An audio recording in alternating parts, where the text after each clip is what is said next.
this video, we're going to talk about iron fist training, or how to get a really strong set of knuckles, bones, hands, wrists, elbows. A lot of different things that you can do, a lot of mythology, a lot of lies out there, a lot of misunderstanding that's perpetuated generation after generation in martial arts schools and through the movies. They just don't quite add up.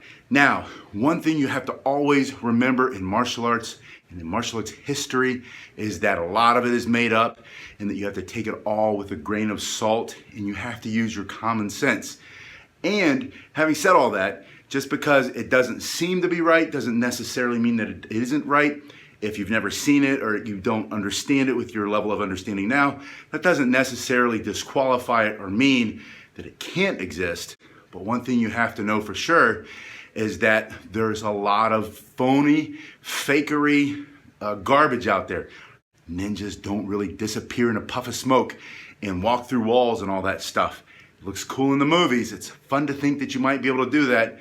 Monks really can't turn their body into iron and break iron and other things like that. You can break rocks. I break lots of rocks.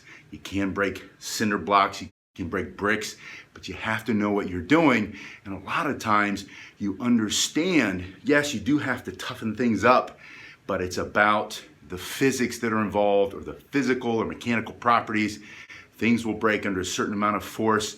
You can overcome your fear of hitting something like a board of wood. Wood's gonna bend, and snap and break. If you do it wrong, when you don't bend it all the way through and it comes back, all that force comes back into your hand. Same thing with a block of cement or a brick or a rock.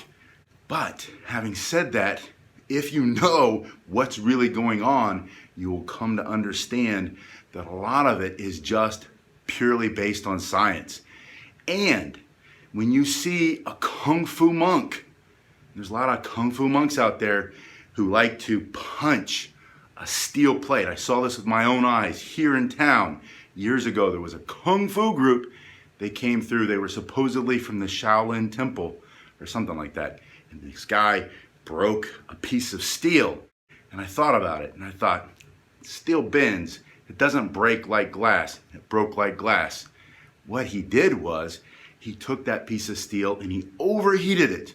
He took it to such an extreme heat that when it cooled down in some water, it became brittle.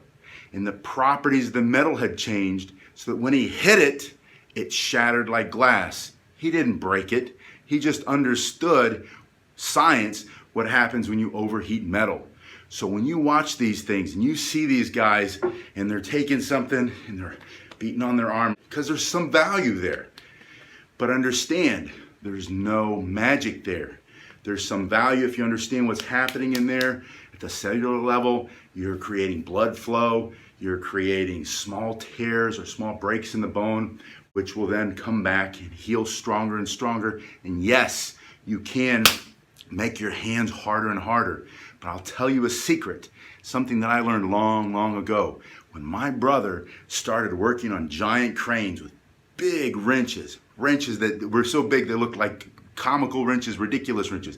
If you work on bridge equipment or you work on large diesel trucks, you know exactly what I'm talking about. There are some pretty big wrenches out there, and they're made out of iron, or they're made out of some kind of steel, some kind of metal, and they're very heavy. And when you do that day after day, I had another friend when I worked road construction. All he did was he took these spikes and boom, boom, with a 5-pound hammer, beat him into the ground every day. My brother, this guy, lots of other people I've met over the years, auto mechanics, people who work with their hands, especially people who work with heavy stuff. If they work with cement, they work with stone, their hands become like rocks. And their hands are stronger and harder than any martial artist I've ever met. And I've met a lot of great martial artists. I've seen a lot of great martial artists punching through, breaking through things. I've done a lot of that myself, but I still, to this day, have never met anybody with hands as strong as my brother had when he was working on those big cranes. These cranes they put together bridges with. And then the bolts on these things, like this big. I'm not exaggerating. The nuts. It's this big around, and he puts that nut on there with his hand, and then I watched him do it. And he's got this big giant, he's pulling this big wrench over and over again, all day long, day after day after day. And his hands were thicker than mine. He's not as big as me either.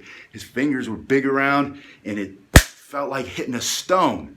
And he would joke and he would laugh and he would hit things and it just shattered.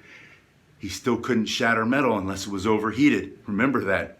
So this is my point. Train consistently. If you want to develop the iron fist is just an idea. It's not a real thing. You're never really going to get iron, but you can change what's happening inside your body. You can change the bone marrow. You can make it stronger, healthier, more dense. You can make your bones less susceptible to breaking, but you're not going to win the fight. You're not going to win some imaginary fight. You shouldn't be fighting anyway. Martial arts is about learning how to control yourself, about how to elevate. Yes, how to defend yourself if you need it, but you shouldn't be getting into all this thinking about, well, what happens if I have to fight the boxer? Will my Wing Chun win? No, your Wing Chun will not win against the boxer. But what are you doing fighting a boxer anyway? If you want to fight a boxer in a boxing ring, you better learn how to box. If you're going around picking fights with people on the street, you're going to lose.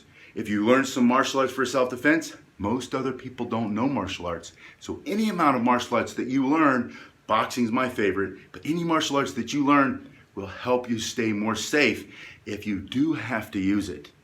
But all these questions about who's going to win, the boxer, the MMA guy, the kickboxer, the kung fu, the taekwondo, that's all garbage. All those questions are stupid and they don't answer any of the things that you need to know. What you need to know is, how do you stay safe? How do you feel protected? How do you learn how to live your life in a way that you have great confidence, you have the words to speak up for yourself, that you know how to defend yourself in every different situation of life. And that means constant daily training, good training in martial arts. Don't get sidetracked by these silly questions or by this magical kung fu or tai chi or ninjutsu or whatever it is. I'm not saying those are bad martial arts, but you got to cut all of the garbage out of it. Don't try to learn one style to defeat all styles. I know a guy here in town, he's a kung fu guy. He thinks his one style will win against any style. The idea is right, but he's absolutely wrong. You get a good kickboxer, a good boxer, somebody who knows how to strike and kick, somebody who knows how to grapple. They are going to win against most people in traditional martial arts. Sorry guys, the cat's out of the bag. I didn't prove that. The Gracies proved that years ago. MMA's been proving that year after year after year. I don't know why people still get in their head. They think that their Wing Chun or their Jeet Kune Do or their Tai Chi or their Shotokan or their Kyokushin or whatever is going to win. One style is going to beat all the other styles. It isn't. It comes down to the individual athlete. And again, I said athlete, not martial artist. The athlete, the fighter, who has great striking, knows what to do if someone tries to take him to the ground, knows how to survive on the ground and then get back up on their feet and in the fight. That's the person who's going to win against somebody else in that situation. There's no such thing as one death punch. There's no such thing as one punch that's going to stop the fight. You better learn how to cover up. You better learn how to move your body. You better learn how to bob and weave and duck and jab and move and spin and do everything that is required to be a great martial artist. Stop thinking about techniques and think about principles. What are the principles of self-defense? What are the principles of martial arts? Stay focused, stay driven, stay passionate, train every single day. When it comes down to defending yourself, situational awareness, know that it's coming before it gets there. Don't go in the places that you're gonna get into big trouble. Don't pick a fight with somebody unnecessarily. Don't go around puffing your chest out and getting in someone's face and get yourself in trouble. Learn how to control your temper, but also learn how to speak up for yourself so that you don't explode because you're getting picked on all the time. Develop some real confidence. Learn about yourself. Build your self-esteem. Learn how to breathe. And then when it comes down to it, keep your hands up. Learn how to protect yourself. Learn how to get out of the way. Learn the targets that you need to strike. Learn how to develop each technique, but don't get stuck in technique. Principles win. Techniques are going to get you hurt. So you saw some of the Iron Fist training in this video, but I wanted you to know that. I wanted you to remember what martial arts is all about and that you don't need the Iron Fist, although it's a lot of fun. I love it. I love smashing stuff. I love breaking rocks and bricks. It's a lot of fun. You'll find it fun too, but you're going to have to develop strength. You're gonna have to change the density of your bone, and you have to deaden the nerves a little bit. That's all part of it. That's the fun part of martial arts training. But don't trick yourself. Don't fall into the trap. What's the one thing that you need to know to win the fight against the taller opponent, against this guy, well, that's all garbage. That's good clickbait. That'll get you to watch the video. And yeah, maybe I've done it before. I don't think I have. I like to try to make my videos for my students, for you, so that you can learn something about it. And I refuse to jump in on this fakery and this garbage in the martial arts that's not real. I also refuse to jump in on that guy's a fake, this guy's a fake, he's a phony. I don't need to be calling anybody names. I don't know them, and I really don't care. You need to get over it too. Let me know in the comment section below what else you need to work on, and I'll see you in the next video.